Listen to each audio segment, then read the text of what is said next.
Singular নাউনের শেষে U M এবং অন থাকলে প্লুরাল করার সময় ইউ এম এর পরিবর্তে এ এবং অনের পরিবর্তে এ বসে। যেমন এজেন্ডাম, এটির প্লুরাল হচ্ছে এজেন্ডা, শেষে ইউম এর পরিবর্তে এ হয়েছে। আবার একুরিয়াম, শেষে ইউম এর পরিবর্তে এ হয়েছে, একুরিয়া। আবার ফেনোমেনন, শেষে ওয়ান এর পরিবর্তে এ হয়েছে। এখানে একুরিয়াম, এটির প্লুরাল কিন্তু একুরিয়ামসও হয়, অর্থাৎ একুরিয়ামের সিঙ্গুলার নাউনের দুইটি প্লুরাল, একুরিয়া ও একুরিয়ামস।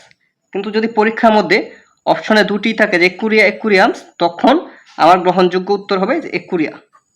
যদি উত্তর অপশনে দুইটি থাকে একুরিয়া এবং একুরিয়ামস, তখন আমি একুরিয়া দিব। আর যদি অপশন যে কোনো একটা থাকে তাহলে উত্তর হবে ওইটা। আশা করি সবাই বুঝতে পারছেন। যেমন যদি পরীক্ষা এরকম থাকে যে একুরিয়ামের প্লুরাল কোনটি, এটি কিন্তু একুরিয়া একুরিয়ামস দুইটি হয়, কিন্তু আমার উত্তর একটি দিতে হবে, তখন আমরা কোনটা দিব? এই যে এইটা একুরিয়া, এটা সবচেয়ে বেশি গ্রহণযোগ্য।